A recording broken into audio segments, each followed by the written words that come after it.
What's going on, everybody? Welcome to Rec Nation. And listen, right now we are checking out some more of the Fat Electrician. This time, the bazooka tank, M50 Ontos, the thing. My God.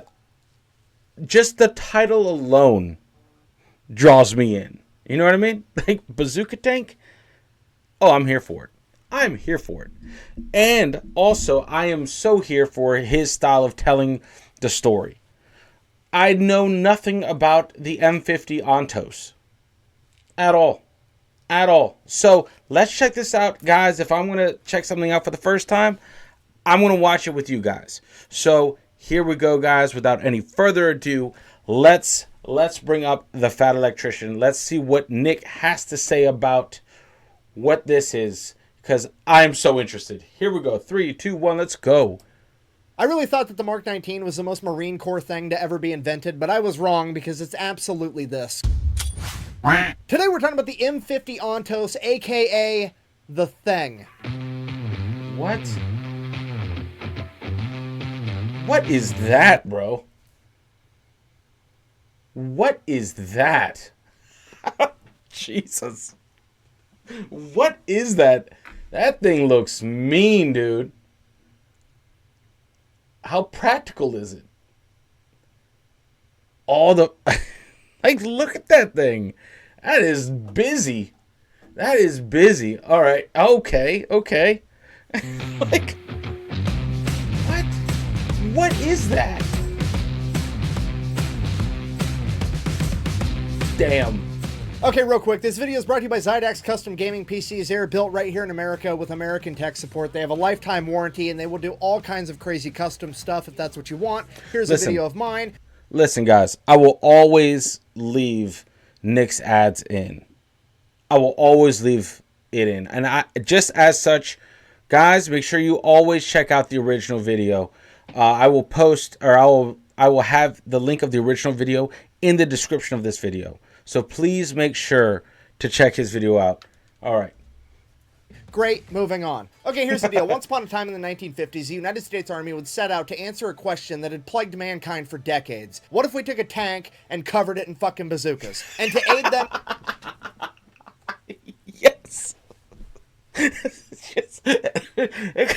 A question that's been asked for ages, obviously. Hell yes. Hell yes.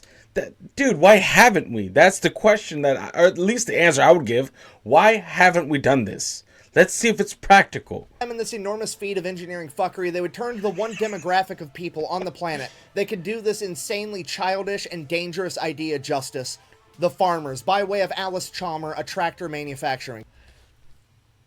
Yes. If you want shit to get done, you ask the farmers. They, like, engineering feats, just your everyday MacGyver. That's them. The tractor guys, the farmers. Oh my God, smart, smart. The farmers, aka the Marines of agriculture. They would turn to the one demographic of people on the planet. They could do this insanely childish and dangerous idea justice. The farmers, by way of Alice Chalmer, a tractor manufacturing company. Okay, if you're not picking up what I'm putting down, I'm trying to tell you that the grunts and the farmers are going to come together and work on a grunts and crafts project. But, all right? bro, it's absolutely going to get Nick, done. Listen, guys, that Venn diagram has a lot of shit. Farmers and grunts. It shares a lot in the middle here. That Venn diagram is almost like an eclipse. Just like very, very similar. Golly. It's not going to be fucking safe, but it's going to get done, and it's going to work. So they took the M56 light tank, ripped the turret off, threw that shit away, and then proceeded to weld on top 6 M40 106mm recoilless rifles. Yeah, technically they're not bazookas, they're recoilless rifles. There's a slight difference in how they function, but at the end of the day, as far as the 99.9% of people need to be concerned, it's a giant metal tube that you point at the enemy to blow them the fuck up, aka it's a bazooka. Plus, bazooka tank sounds way cooler than recoilless rifle tanks. So oh, yes, 100%. Bazooka tank sells. Recoilless rifle tank, not so much. Bazooka tank, now we're talking. Now we're talking. Oh my God, they look like like a big ass potato gun. That's what it looks like. That's crazy. I don't even know what a recoilless rifle is. I have no idea. 9% of people need to be concerned. It's a giant metal tube that you point at the enemy to blow them the fuck up, aka it's a bazooka. Plus, bazooka tank sounds way cooler than recoilless rifle tanks, so that's facts. what we're going with. Now, I think we can all agree that welding 6 of these on top of a single vehicle is mildly ridiculous in the best way possible. However, it only gets worse from here. Because why don't you go ahead and ask me how they aim this monstrosity? I mean, look at it. It's got 6 different barrels. None of them are anywhere near each other. Clearly, it's going to be a nightmare, if not impossible, to aim this thing accurately, right? Wrong. The farmers and the grunts got together and said, we'll just use a spotting rifle. They then proceeded to mount a 50 caliber rifle on top of every single bazooka barrel, and then they would just fire 50 caliber tracer rounds until they started hitting their desired target. Then they would fire the bazooka.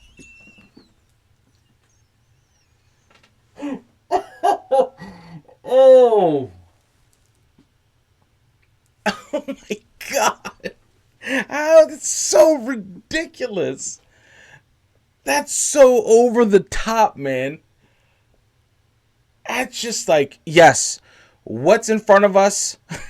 Swiss cheese it, and then we'll just destroy, obliterate it. That's crazy. If you guys don't know, the tracer rounds, you know, if you ever see combat videos and stuff, and you see, like, let's say a firefight, you see those, like, the glowing bullets, those are tracer rounds.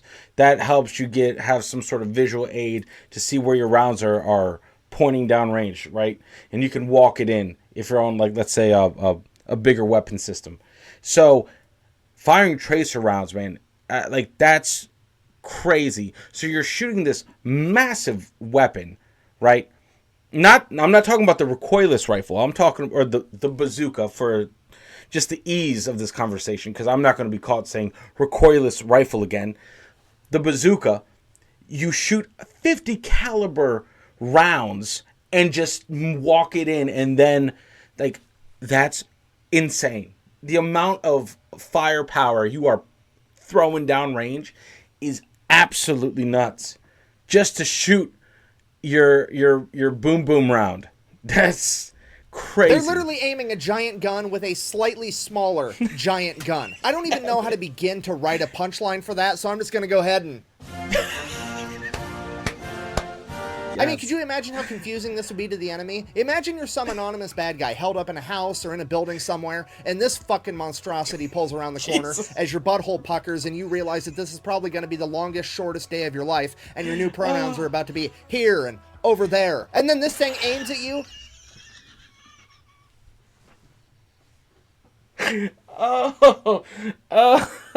Love that. New pronouns are gonna be here and over there. Oh shit. Oh shit, man. Oh, God, I love him. God, I love him. He just says it like it is, man. I love that. The corner as your butthole puckers, and you realize that this is probably going to be the longest, shortest day of your life, and your new pronouns are about to be here and over there. And then this thing aims at you, fires, and it blows a nice little hole in the wall next to you as you're like, I mean, it's not good, but it's not nearly as bad as I thought it was going to be. Yeah. So the farmers finished up the prototypes and took it out to Aberdeen Proving Ground with the Army and the Marine Corps, at which point they promptly said, fire all 6 at once, we want to see what'll happen. And the sheer amount of backblast from that knocked bricks out of the wall of the bomb shelter they were in and shattered all the windows of the vehicles they used to get out there. And in what earth?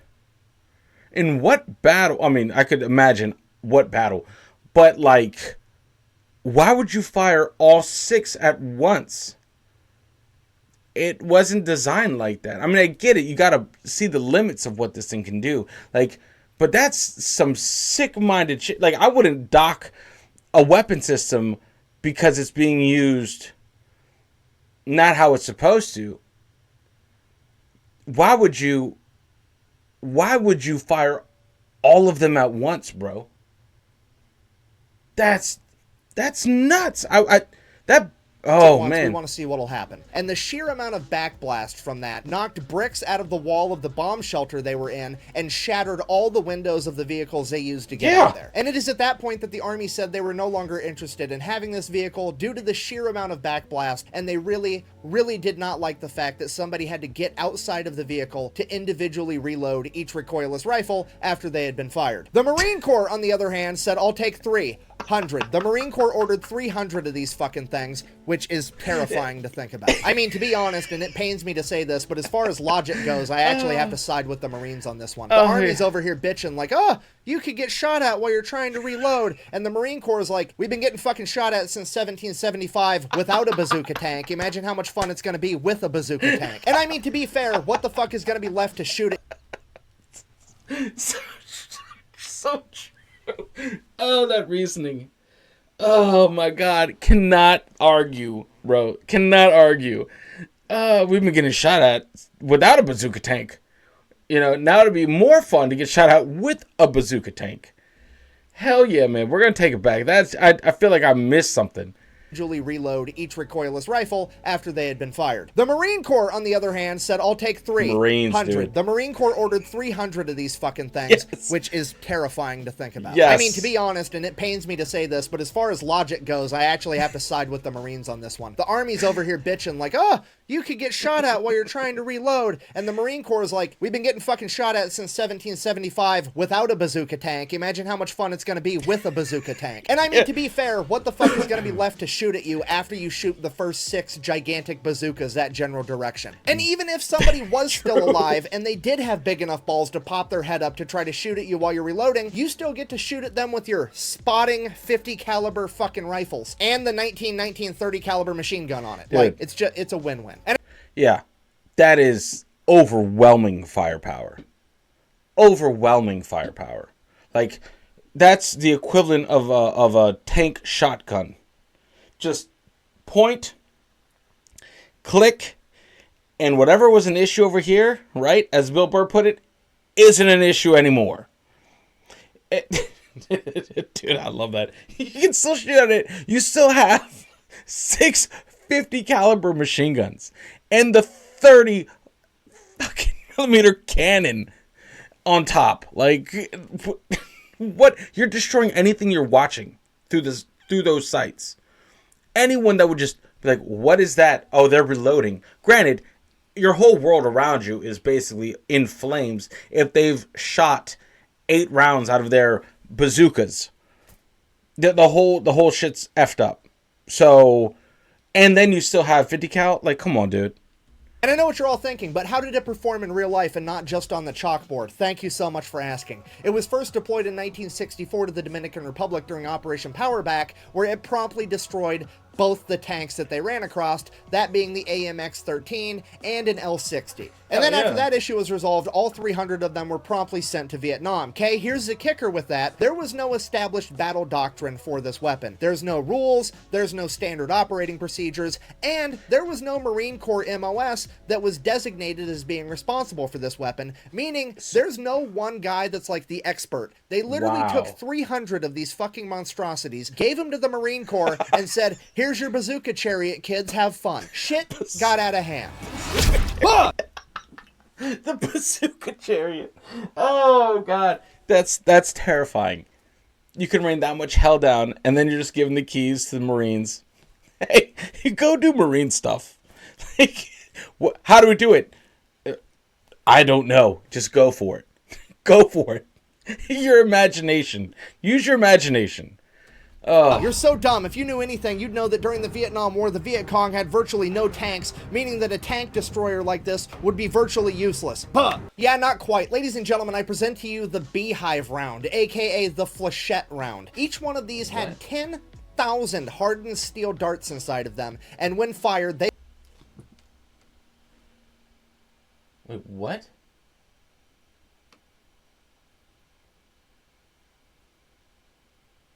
Wow.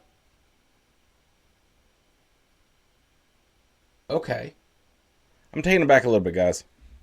Quite. Ladies and gentlemen, I present to you the Beehive round, aka the Flechette round. Each one of these had 10,000 60,000 hardened steel darts inside of them, and when fired, they went fucking everywhere. And this weapons platform can fire 6 of them at a time, meaning that this thing can turn and proceed to shoot 60,000 fucking nails in your general direction. Dude. Okay? When the trees started talking, they weren't talking for very long. The Ontos was so dominant on the battlefield that the... Imagine a fucking nail cannon. That has to be against something, right? Did we clear this with Geneva? Shoot 60,000 fucking crazy. nails in your general direction, okay? When the trees started talking, they weren't talking for very long. The Ontos was so dominant on the battlefield that the enemy began actively avoiding it, meaning that the Marine Corps loved it because when this thing was anywhere near them, they were very seldom, if ever, ambushed. And not only was the Ontos effective in jungle warfare, but urban warfare as well. During the Tet Offensive at the Battle of Hue, which is one of the only examples of heavy urban combat to happen during the Vietnam War, the Ontos would prove absolutely dominant. Not only was it highly effective against fortified enemy positions, but it was extremely effective at convincing enemies to evacuate buildings. You see, at this point in time, the enemy was already intimately acquainted with the Ontos and knew how it operated, so all the Marines had to do to get an entire building to clear out was shoot the .50 caliber spotting rifle through the window a couple times, and all of the enemies would, and I quote, scurry out of the building like rats when you turn the lights on, because they knew what was going to come next after that .50 caliber round. Unfortunately, the original 300 M50 Ontoses would be the only ones ever created, and after the Vietnam War, the remaining ones would all be turned over to the US Army, where they would be decommissioned, stripped down, and sold off to construction companies as tracked vehicles. Luckily, however, some of them did make their way into museums where their legacy is still preserved today. In conclusion, in the 1950s, a bunch of farmers in the United States Marine Corps came together to work on a grunts and crafts project, and what they created was so childish, so ridiculous, and so devastatingly effective that it could only be characterized as the thing. Thank you for watching. Best way to support the channel is go buy some merch at thefatelectrician.com. Quack bang out. I wonder if I can fit a bazooka tank in here. 100%, bro. 100%. Hell yeah. Is there anything afterwards? Man, that's nuts. You know how, what did we just check out? The XM, what was it, 29? And he labeled that the Bologna Mistmaker 5000. Well, this is the Swiss Cheesemaker 5000, especially with those beehive rounds. I didn't know we had anything like that. That's crazy. It's just a shotgun. It's just, that's nuts. Like, it's you know, at its how what am I trying to say? I think farmers just get the job done. Talk about like figuring stuff out on the fly and making it effective. Yeah, farmers and grunts, man. Devastatingly effective. 100%. I didn't know it could shoot that kind of fucking thing. That's absolutely crazy. A beehive round? Dude, could you imagine just being in the jungle shooting at like the Marines and all of a sudden your whole force gets filled with nails? Like, that's psychological on a whole nother level. Dude, anyway, guys, this was crazy. You know, I really don't know too much about the Vietnam War either. I would love, we're going to get more, obviously more content on this channel. I recently fixed my volume, and that was really affecting all the channels that I'm a part of because I couldn't trust my mic, but I had to fix it. So I brought my volume levels up. Hope they're okay. I won't know until I watch this video back. But anyway, guys, listen. You guys are legends. Thank you so much for rocking with me. Thank you so much for rocking with my channel. Make sure you go support the original content creator. Make sure you go support Nick. He does such a great job delivering these stories and telling these stories in a way where it's just so enthralling and it grabs you. He is possibly, in my eyes, one of the best content creators on YouTube. So anyway, I'm a massive fan. I've already subscribed to his The Fat Files, Fat Electrician, and the Unsubscribed podcast. Anyway, guys, much love. Make sure you unplug, do something legendary, and I will see you all in the next video. Later, guys.